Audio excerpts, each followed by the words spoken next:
As a boy, looking out from my father's castle, I thought the sun could never set on the north, so vast did it seem. Part of me still does. The north is by far the largest of the 7 kingdoms, and can fit the other 6 inside it. Not that the others care. Cold and damp. That's how the southerners see the north. But without the cold, a man can't appreciate the fire in his hearth. Without the rain, a man can't appreciate the roof over his head. Let the south have its sun, flowers and affectations. We northerners have home. Mine was once Winterfell, the ancient seat of my father's family, House Stark, who have ruled the north since the first men and were once the kings of winter.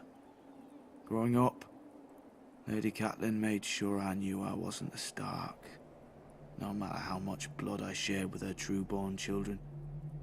But where their name rules over the north, mine is the north. Snow.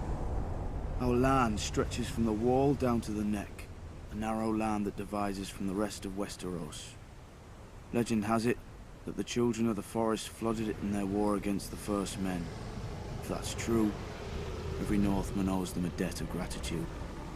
The swamps of the neck are as good as the wall for keeping out unwelcome armies. And if the swamps don't deter you, the Crannog men should. Small, shy people who rarely leave those swamps, and who follow House Reed, the gatekeepers of the north, and among the most important and loyal bannermen of House Stark. Also a bit strange. I heard their oath of fealty once as a child. It's like no other lords, ancient and dark. They swear by earth and water, by bronze and iron, and by ice and fire. Where House Reed holds the gate to the north, House Manderley holds the port, White Harbour, the closest thing to a southern city we have, governed by the closest thing to a southern family we have. Generations ago, the Manderleys were driven from the Reach, but the Starks gave them their land in return for fealty. Now White Harbour is the richest city of the north, and the Manderleys the richest family. Not in gold and silver like their southern counterparts, but in fish, grain, and trade. As for the other great northern houses, the Starks brought them into the fold during the Age of Heroes. A Stark wrestled an Ironborn for Bear Island and gave it to the Mormonts. A Stark granted a keep and land to a younger son, Carlon, in return for putting down a rebellion. His family then grew up into the Karstarks. Starks fought the wildlings and their kings beyond the wall beside the Umbers of Last Hearth, thus earning their fealty. Boltons. Back then they were the bane of the north. A few were even rumoured to wear their enemies' flayed skins as cloaks.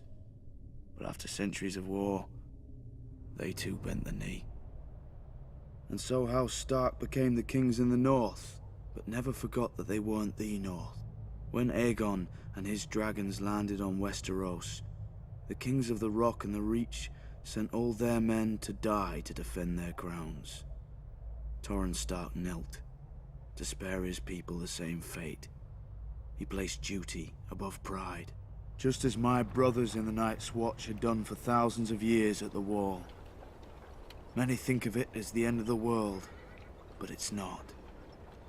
I've seen how the land stretches much farther than any man knows, into the land of always winter where the White Walkers came from during the long night.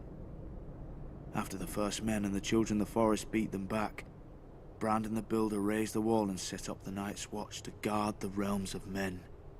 He gave us our oath, our castles and the gift, the lands behind the wall whose farmers and crops sustain us. Southerners may now mock my black brothers as thieves, rapers and worse, and not without cause. But the North remembers why we are there, and if we fall, the South will get a very harsh and very cold reminder.